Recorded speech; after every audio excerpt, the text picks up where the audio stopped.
ये देखो chapter number 5 हमने स्टार्ट किया था, जो है जीवन की मौलिक इकाई, the fundamental unit of life. इसमें हमने सबसे पहले कल जाना था कि जो वैज्ञानिक रॉबर्ट हुक थे, उन्होंने जो कार्क एक पदार्थ होता है जो कि कोई भी पेड़ है उसका जो बाहरी जो है छाल होती है उस तरीके का होता है, तो उसको जो है उसका जो है उन्होंने स्वयं की एक सूक्ष्मदर्शी निर्मित की थी, उसमें जो इसका अध्ययन किया था।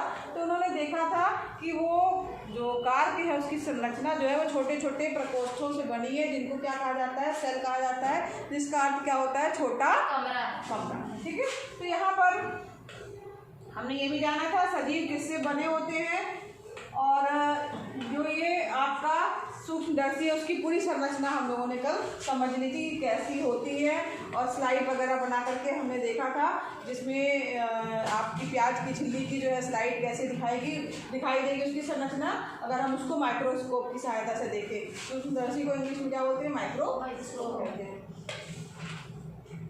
तो यहाँ पर प्याज की छिल्ली वाला हमने पढ़ा ही था ना, अब आज जो है हमको पढ़ना था, और साथ ही ये भी जाना था कि जो ये मानव शरीर की जो कोशिकाएं हैं अलग अलग, वो अलग अलग कोशिकाएं जो होती हैं उनकी संरचना जो होती है वो अलग अलग होती है, और जो अलग कार्य करने के लिए अलग कोशिका जो है होती है, और कोशिकांग जो होते हैं वो मिलकर के कोशिका का निर्माण करते हैं। ठीक है, तो आज जो है ये हमको पढ़ना है कोशिका किससे बनी होती है, और कोशिका की संरचनात्मक जो है उसकी संगठन जो है कोशिका का कैसा होता है। तो कोशिका जो है आपने ये पिछले उसमें देखा था या जाना था कि कोशिकांग जो मिलकर के क्या बनाते हैं, कोशिका बनाते हैं। तो यहाँ पर जब कोशिकाएं हैं उनको जब हम सूक्ष्मदर्शी की सहायता से जब देखते हैं तो उसमें 3 चीज़ें हमें दिखाई देती हैं, जिसमें कि प्लाज्मा झिल्ली, केंद्रक और कोशिका द्रव। प्लाज्मा झिल्ली, केंद्रक और कोशिका द्रव, ये 3 चीज़ें जो है वो आपको दिखाई देंगी जब किसी भी कोशिका को आप सूक्ष्मदर्शी की सहायता से देखेंगे। तो यहाँ पर जो कोशिका के अंदर जो भी क्रियाकलाप होते हैं उसकी बाह्य वातावरण से जो पारस्परिक क्रियाएं जो होती हैं वो इन्हीं के कारण जो है वो संभव होती है। ठीक से बैठो बेटा। ठीक, अब यहाँ पर है प्लाज्मा झिल्ली, जो इसमें सबसे एक चीज़ का हम विस्तृत जानेंगे। तो यहाँ पहला है आपका प्लाज्मा झिल्ली, अथवा जिसको क्या कहा जाता है, कोशिका झिल्ली कहा जाता है। तो ये जो होती है कोशिका की सबसे बाहरी परत होती है, बाहर की आउटर लेयर होती है, जो कोशिका के घटकों को जो बाहरी पर्यावरण से जो है वो अलग करती है। और इसमें क्या खासियत होती है कि जो बाहर का पदार्थ है वो इसके अंदर, और इसका पदार्थ जो है वो थोड़ा थोड़ा जो है वो बाहर जा सकता है, आने जाने जो है ये झिल्ली देती है। तो ये पूरा एक तरह से कहा जाए ऐसी झिल्ली नहीं है जिसमें से कुछ भी आर पार ना जा सके, ऐसी झिल्ली होती है जिसमें बाहरी पदार्थ अंदर और अंदर का पदार्थ बाहर की तरफ जा सकता है। कुछ पदार्थों को अंदर अथवा बाहर आने जाने देती है, और अन्य पदार्थों की गति को भी ये रोकती है। तो इसलिए इसको क्या कहा जाता है, कोशिका झिल्ली को वर्णात्मक पारगम्य झिल्ली कहा जाता है। पारगम्य मतलब होता है उसके आर पार वो जाने में जो है पदार्थ जो है जाने के लिए सक्षम है। अब यहाँ पर कोशिका में पदार्थों की गति कैसे होती है, और कोई भी पदार्थ कोशिका से बाहर कैसे आ सकते हैं। तो यहाँ पर देखिए बताया गया है कि कुछ पदार्थ, जैसे कि मान लीजिए कोई गैसों की अगर हम बात करें तो कार्बन डाइऑक्साइड की अगर हम बात कर रहे हैं, या तो फिर ऑक्सीजन की बात कर रहे हैं, तो यहाँ पर जो एक प्रक्रिया होती है जिसको बोलते हैं विसरण, उसके माध्यम से जो है उस कोशिका के अंदर जो है कार्बन डाइऑक्साइड और ऑक्सीजन का जो है वो विसरण होता है। अब यहाँ पर कैसे होगा, तो जनरली हमको ये पता है कि उच्च सांद्रता से जो है निम्न सांद्रता की ओर जो है कोई भी पदार्थ गति करते हैं। जिसकी सांद्रता ज़्यादा होगी तो वो अपने आप को बैलेंस करने की कोशिश करेगा, तो कम की तरफ जाएगा। ठीक है, तो उसी तरीके से जो है ये पदार्थों में ऐसी जो है गति होती है। तो यहाँ पर अगर हम बात करें कुछ पदार्थ जैसे जिसमें CO2 है ना, अब CO2 एक तरीके से कहा जाए मानव शरीर के लिए भी अपशिष्ट पदार्थ की तरह कार्य करता है, और उसको हम बाहर निकालते हैं अपने सांस के माध्यम से ना। तो उसी तरीके से कोशिका में अब कैसे इसका, अब कोशिका में भी इसका निष्कासन जरूरी है, निकलना जरूरी है। ज़्यादा मात्रा में अगर नहीं निकलेगा तो बहुत ज़्यादा मात्रा में कार्बन डाइऑक्साइड जो है वो कोशिका के अंदर हो जाएगी। अब जब ज़्यादा एकत्रित होती जाएगी तो फिर क्या होगा इसमें, अगर मान लीजिए कोशिका के अंदर ज़्यादा कार्बन डाइऑक्साइड इकट्ठी हो गई तो कोशिका और बाहर वातावरण में क्या है, कम कार्बन डाइऑक्साइड है। कोशिका के अंदर ज़्यादा हो गई तब क्या होगा, ज़्यादा वाली कम की तरफ जाएगी। तो वो कोशिका के बाह्य पर्यावरण में CO2 की मात्रा CO2 की सांद्रता जो है अगर बढ़ गई है, अगर कोशिका में स्थित CO2 की सांद्रता की अपेक्षा, तब जो है इनकी जो सांद्रता में CO2 की सांद्रता में क्या हो गया, अंतर हो गया। तब यहाँ पर उस समय क्या होगा कि उच्च सांद्रता से निम्न सांद्रता की ओर जो है वो विसरण की प्रक्रिया होगी। कौन सी प्रक्रिया होगी, विसरण। उसको क्या बोला जाता है, विसरण। ठीक है, तो विसरण के द्वारा जो है कोशिका से CO2 जो है वो बाहर निकल जाएगी। तो इसी प्रकार से अगर हम ऑक्सीजन की बात करें तो यहाँ पर जैसे झिल्ली है, झिल्ली में से आर पार अंदर बाहर जो है वो अंदर की चीज़ बाहर जा सकती है, बाहर की चीज़ जो है वो अंदर आ सकती है। तो यहाँ अगर मान लीजिए अब कैसे हो जाएगी, कैसे आएगी, तो जहाँ और कौन सी चीज़ जाएगी, कौन सी कहाँ का अंदर, मतलब वातावरण से कोशिका के अंदर जाएगी कि कोशिका से वातावरण की तरफ आएगी, तो ये निर्भर करता है सांद्रता पर। जहाँ की सांद्रता ज़्यादा होगी वो कम होने की कोशिश करेगी और कम सांद्रता की ओर जाएगी, ताकि सांद्रता जो है वो बैलेंस बनी रहे। जैसे अगर हम बात करें कि दो, मान लीजिए क्या कहते हैं, पानी भरे हुए बाउल हैं या टंकी है, और एक टंकी में ज़्यादा पानी है, ठीक, और एक टंकी में कम पानी है, और पाइप से अगर जुड़े हुए हैं तो पानी क्या होगा, ज़्यादा से कम की ओर अपने आप जाने लगेगा। कब तक जाएगा, जब तक वो बराबर, अगर मान लीजिए दोनों में बराबर पानी है तो तब किसका पानी किस में जाएगा, तब वो बैलेंस रहेगा, इधर भी जाएगा उधर भी जाएगा, मिक्स होता रहेगा, लेकिन वो बैलेंस रहेगा, लेवल जो है ज़्यादा कम नहीं होगा। ठीक है, अगर मान लीजिए इस टंकी का पानी ज़्यादा इधर का कम है तो क्या होगा, इस तरफ का दूसरी तरफ आ जाएगा, है ना, यही होता है ना। तो वही प्रक्रिया जो है कोशिका और जो पर्यावरण के बीच में भी होती है। तो इसी प्रकार से जब ऑक्सीजन की सांद्रता, जब मान लीजिए कोशिका में ऑक्सीजन की सांद्रता क्या हो गई, कम हो गई। अब जब कम हो जाएगी ऑक्सीजन की सांद्रता, बाहर वातावरण में ज़्यादा ऑक्सीजन है तो क्या होगा, बाहर वातावरण की ऑक्सीजन जो है वो कोशिका के अंदर जो है चली जाएगी। किस प्रक्रिया के द्वारा, इस प्रक्रिया को क्या कहा जाता है, विसरण। क्या कहा जाता है, विसरण। ठीक है, विसरण द्वारा अंदर चली जाती है। तो यहाँ इस प्रकार से जो है कोशिका और बाहर जो पर्यावरण है उसमें गैसों का आदान प्रदान जो है होता है, चाहे वो ऑक्सीजन की हम बात कर रहे हैं, चाहे वो कार्बन डाइऑक्साइड की बात करें। अब यहाँ पर पानी की अगर हम बात करें कि अगर कोई चीज़ को पानी में रखा जाए, ये तो अभी हमने गैस की बात की थी, मतलब वातावरण में कार्बन डाई और ऑक्सीजन जो है वो गैस है। अगर हम पानी की बात करें तो पानी में भी विसरण के नियम जो है वो लागू होते हैं। यहाँ पर जल के अणुओं की गति जब वर्णात्मक पारगमन झिल्ली द्वारा हो, ठीक है, तो उसे क्या कहा जाता है, परासरण कहा जाता है। अगर मान लीजिए वर्णात्मक पारगमन झिल्ली जो है उसके द्वारा, कोशिका के द्वारा जो है जल के अणुओं में अगर गति हो रही है तो उसे क्या कहा जाता है, परासरण कहा जाता है। तो यहाँ पर प्लाज्मा झिल्ली से जल की गति, जल में घुले पदार्थों की मात्रा के कारण भी जो है वो प्रभावित होती है।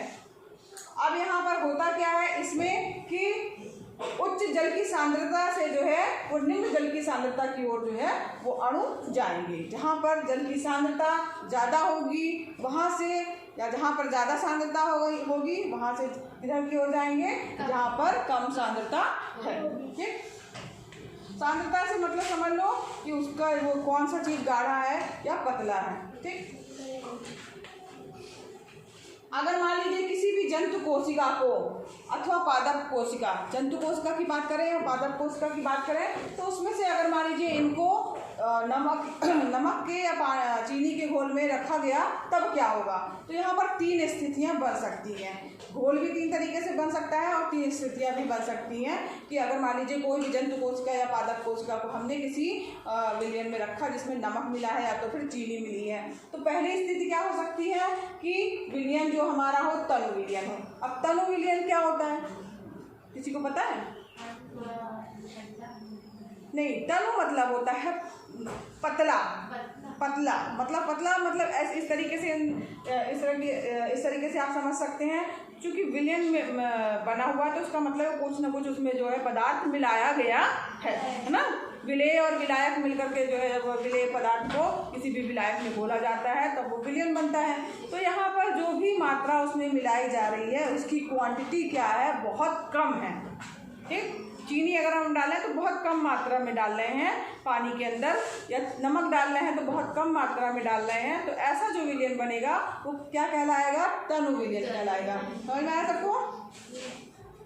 अब यहाँ पर जब हम उस कोशिका को उसके अंदर रखते हैं तो यहाँ पर कोशिका को जब तनु विलयन वाले माध्यम में अर्थात जल में शक्कर अथवा नमक की मात्रा कम और जल की मात्रा जिसमें ज़्यादा है उसमें रखेंगे तो जो पानी होगा वो परासरण विधि के द्वारा कोशिका के अंदर जो है चला जाएगा। क्योंकि अब यहाँ पर देखो पानी पतला है, तनु है ना, और कोशिका जो उसके अंदर हमने रखी, चाहे वो पादप कोशिका या जंतु कोशिका, उसकी सांद्रता जो है वो क्या है, कम है। तो ये पानी जो है वो कोशिका के अंदर समाहित होता चला जाएगा। कोशिका क्या होगी, धीरे धीरे फूल जाएगी। आप कोई भी टहनी जो है पानी के उसमें डाल के रख के देख लीजिए, आपको समझ में आएगा कि हाँ कुछ भी आप रख सकते हैं। कोशिका किसी की भी आप रखेंगे तो उसको आप देखेंगे वो फूल जाएगी।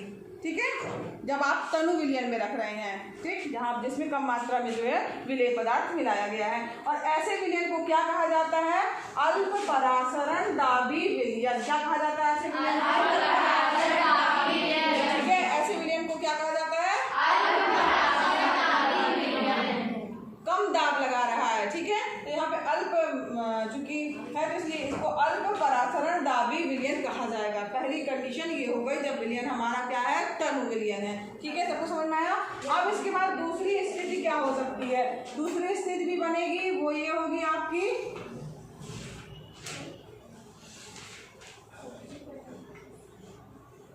यहाँ पर कोशिका जो है होगी क्या होगी, फूलने लगेगी पहली स्थिति में। अब दूसरी स्थिति में क्या हो सकता है कि यदि कोशिका को ऐसे माध्यम या ऐसे विलयन में रखा जाए जिसमें बाह्य जल की सांद्रता जो है वो कोशिका में स्थित जल की सांद्रता के ठीक बराबर है। ठीक है, अगर दोनों की सांद्रता बराबर है, ठीक, दोनों की सांद्रता क्या है, बराबर है। अगर मान लीजिए दोनों की सांद्रता बराबर है तो क्या होगा, कहीं पे कुछ भी जो है वो आदान प्रदान जो है नहीं होगा, मतलब होगा मगर बैलेंस बना रहेगा ना।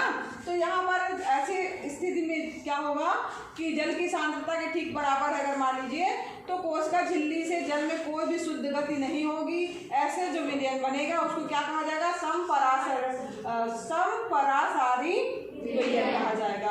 अब यहाँ पर जल जो है वो कोशिका झिल्ली में से दोनों ओर से आता जाता तो दिखेगा, लेकिन जल की जो मात्रा अंदर गई जाएगी उतनी ही मात्रा बाहर भी आ जाएगी। ठीक है, तो कोई अंतर नहीं पड़ेगा। कोशिका के माप में भी जैसी कोशिका थी आपकी वैसी ही आपको दिखाई देगी। ठीक, बिल्कुल वैसी ही रहेगी। तीसरी स्थिति क्या बन सकती है कि यदि कोशिका के बाहर वाला विलयन जो है अंदर के घोल से अधिक सांद्र है, बाहर का विलयन क्या है, ज़्यादा सांद्र, बाहर का विलयन क्या है, ज़्यादा सांद्र है, तो जल जो होगा वो परासरण के द्वारा कोशिका से क्या हो जाएगा, बाहर आ जाएगा। और जब बाहर आ जाएगा तो इसका मतलब कोशिका क्या हो जाएगी, सिकुड़ जाएगी, पतली हो जाएगी, है ना। अब यहाँ पर ऐसे विलयन को क्या कहा जाएगा, अति परासरण दाबी विलयन कहा जाएगा। और ज़्यादा दाब लगा दे रहा है उसमें, इसके कारण वो क्या हो जा रही है, सिकुड़ जा रही है। ठीक है, तो यहाँ पर इसमें जल जो है वो कोशिका झिल्ली के दोनों ओर आ जा सकता है, और ऐसी स्थिति में कोशिका से ज़्यादा मात्रा में जल जो है वो बाहर की ओर आ जाता है। यहाँ पर देखो, अब इसको मान लीजिए अब कोई क्रियाकलाप से समझना है तो आप अंडे को लेके इसका एग्जाम्पल लेके चलिए। अब इसमें क्या करना है, जो अंडा है उसको तनु HCl अम्ल में डाल देंगे तो उसका जो कवच होता है, बाहरी परत जो होती है वो अलग हो जाएगी, जो कि कैल्शियम कार्बोनेट की होती है। ठीक, अब उसको क्या करना है, उसको जो है शुद्ध पानी में रखना है अंडे को, और 5 मिनट तक रखे रहने देना है। तब आप क्या देखेंगे कि जो आपका अंडा जिसकी बाहरी परत निकली हुई है ना, तो वो क्या होगा, आपका फूल जाएगा, क्योंकि परासरण द्वारा पानी जो है वो अंडे के अंदर चला जाएगा। और अगर मान लीजिए कवच रहित अंडा मतलब जो बाहरी आउटर एरिया वाइट वाला हटा दिया गया है, जो थोड़ा हार्ड होता है, तब क्या होगा, अगर मान लीजिए उसको नमक के पानी में रख दिया जाए तब ये होगा, और 5 मिनट तक उसको छोड़ दिया जाए। तो आप करके भी घर में जाके देखिएगा, जो जिनके घर में हो या आता है तो अंडा क्या होगा, उसमें सिकुड़ जाएगा। जब नमक के पानी में से आप रखेंगे तो सिकुड़ जाएगा। क्यों? क्योंकि जो अंडे में पानी है वो निकल के किसमें चला जाएगा, उस जो नमक के घोल है उसके अंदर, ठीक है, क्योंकि नमक का घोल क्या है, अधिक सांद्र है। यही अगर मान लीजिए अब जो नॉन वेजिटेरियन मतलब जो अंडा नहीं खाते वो क्या करें, मैम हम कैसे प्रयोग करके देखेंगे। अगर मान लीजिए जो नहीं खाता है वो कैसे प्रयोग करें, तो उसके लिए वो किशमिश तो होगी घरों में आपके, तो किशमिश को जो है ऐसे ही करके देखिएगा, उसको क्या कीजिएगा कि पहले पानी में डाल के देखिएगा, तो वो आपको समझ में आएगा कि वो फूल गई है ना। तो इसके बाद जो है उसके बाद छोड़ देने के बाद जब वो फूल गई तो उसके बाद उसी किशमिश को, जो फूली हुई किशमिश है, उसको नमक के पानी में जो है आप रखिएगा। तब आप देखेंगे कि जब जल में रखा गया था तो वो उसको पानी को ग्राइंड करके फूल जाएगी, मोटी हो जाएगी थोड़ी सी, और जब उसको घोल में रखा जाएगा, किसी नमक के घोल में या चीनी के घोल में या सांद्रिक घोल में रखा जाएगा, तब क्या होगा, उसका पानी निकल जाएगा और वो सिकुड़ जाएगी। हाँ, तो वही तो बताया ना, वो सिकुड़ जाएगा, वो भी अंडा भी सिकुड़ जाएगा। और अगर मान लो खाली पानी के घोल में रख रहे हैं तो क्या होगा, फूल जाएगा, है ना। और जब इसको नमक वाले में या चीनी के घोल में रखेंगे तो क्या होगा, वो थोड़ा सा सिकुड़ जाएगा। समझ में आया? ठीक। तो अब यहाँ निष्कर्ष क्या निकला कि एक कोशी अलवणीय जलीय जीवों तथा अधिकांश जो पादप कोशिकाएं होती हैं उनमें परासरण द्वारा जल का ग्रहण जो है होता है। और आपने जनरली देखा भी होगा, जो पौधे की जड़ें होती हैं, जो पौधा कोई है, हम तो पानी तो उसकी जड़ों में डालते हैं ना, मिट्टी में डालते हैं, और वो धीरे से पूरे पेड़ में पहुंच जाता है। तो वो कैसे पहुंच जाता है, इस परासरण के कारण ही जो है पहुंच जाता है, जिसमें वो जल का अवशोषण होता है या अवशोषित हो जाता है जल, और उसके बाद वो सारे पौधे के सभी भागों में पहुंचता है। और पौधे में कौन सा भाग जो है वो भोजन को बनाने के लिए यूज होता है, कौन सा पार्ट जो है भोजन बनाने की प्रक्रिया में भाग लेता है, कोई बताओ? पत्तियाँ। Very good. पत्तियाँ जो है वो भोजन का निर्माण करती। पत्तियों में पानी डालते हैं क्या हम लोग? किसमें डालते हैं? जो पानी चढ़ के जा रहा है वो कौन सा दाब है? परासरण। ठीक है, इसमें पानी का अवशोषण हो जाता है और ऊपर तक पानी पहुंच जाता है। तो यहाँ पर जो है जो कोशिका का जीवन है उसमें विसरण जल तथा गैसों के आदान प्रदान की प्रक्रिया में महत्वपूर्ण भूमिका निभाता है। और अब हम बात करें जो प्लाज्मा झिल्ली है वो होती कैसी है, तो वो बहुत ही लचीली होगी ना, क्योंकि इसमें थोड़ा थोड़ा आ जा रहा है ना, लचीली होगी प्लाज्मा झिल्ली। तो इसमें क्या होगा, जो ये झिल्ली है वो कार्बनिक अणुओं जैसे लिपिड और प्रोटीन की बनी होती है। किससे बनी होती है? लिपिड और प्रोटीन। हाँ, लिपिड और प्रोटीन से मिलकर के बनी होती है। और इसकी जो रचना होगी ना, उसको हम साधारण आंखों से नहीं देख सकते हैं, उसके लिए हमें क्या चाहिए? सूक्ष्मदर्शी चाहिए। सूक्ष्मदर्शी की सहायता से हम उसकी रचना को देख सकते हैं। तो यहाँ पर लचीलेपन के कारण ही जो है वो एक कोशीय जो जीव होते हैं, जैसे अगर हम बात करें अमीबा की, तो उसके लचीलेपन के कारण ही वो अमीबा जो है इधर से उधर जाता है और अपना भोजन जो है वो मतलब प्राप्त करता है। इस प्रक्रिया के द्वारा ही अपना भोजन प्राप्त करता है। अन्य पदार्थ ग्रहण करने में भी जो है वो सहायक होते हैं एक कोशीय जीवों में, कोशिका का जो बाह्य पर्यावरण होता है उसमें से। अब इसके बाद जो है कोशिका भित्ति विकल्प पढ़ेंगे, ठीक है। चलिए यहाँ तक के लिए। और